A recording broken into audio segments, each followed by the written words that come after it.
আসসালামু আলাইকুম রহমতুল্লাহ। আমরা অনেক সময় ক্যালেন্ডার ডিজাইন করি, লোগো ডিজাইন করি।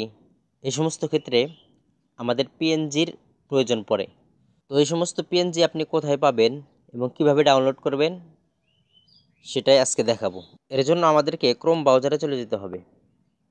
ক্রোম ব্রাউজারে আসার পরে উপরে সার্চ অপশনে আপনি কিসের পিএনজি চাচ্ছেন সেই বিষয়টা লিখবেন। আপনি যা লিখে সার্চ করবেন তাই আসবে। তো আমি লিখে দেখাচ্ছি ঈদ ব্যাকগ্রাউন্ড পিএনজি। আপনারা যেটা লেখেন সেটাই আসবে।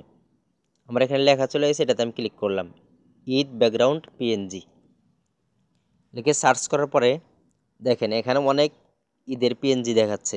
এগুলো কিন্তু অনেক লোগোতে, অনেক ক্যালেন্ডারে আমরা দেখতে পাই। তো এখান থেকে নিয়ে আমরা ব্যবহার করতে পারবো, ঠিক আছে। এরপরে যদি আপনি এই যে সাইটে ইমেজ এখানে ক্লিক করেন, এখানে আরও অনেক ছবি দেখতে পারবেন। এখানে ক্লিক করলে এখানে অনেক ছবি দেখা যাচ্ছে। তো এখান থেকে আপনি এই পিএনজিগুলো ডাউনলোড করে বিভিন্ন লোগো ক্যালেন্ডারে ব্যবহার করে আপনি বিভিন্ন ডিজাইন করতে পারেন। তো এগুলো ডাউনলোড কিভাবে করবেন এটা দেখাবো। এর জন্য কোনো একটা পিকচারের উপর আমি ক্লিক করলাম। ক্লিক করার পরে এই পিকচারটাতে আমরা চাপ দিয়ে ধরার পরে এখানে একটা লেখা দেখতে পাচ্ছেন ডাউনলোড ইমেজ, এটাতে ক্লিক করতে হবে। এটাতে ক্লিক করলে এটা ডাউনলোড হয়ে যাবে এবং গ্যালারিতে চলে যাবে। এখন আমরা ব্যাগে যাব, গিয়ে দেখব এটা গ্যালারিতে গেছে কিনা।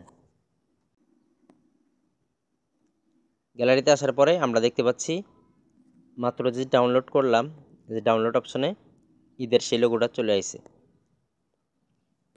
এভাবে আমরা বিভিন্ন পিএনজি ডাউনলোড করে ব্যানার, ক্যালেন্ডার ইত্যাদি ডিজাইন করতে পারি। লোগো বা ব্যানার ডিজাইনে এই সমস্ত পিএনজি ব্যবহার করতে পিএনজির পিছনে যে ব্যাকগ্রাউন্ডটা দেখতে পাচ্ছেন এই সমস্ত ব্যাকগ্রাউন্ড রিমুভ করতে হয়।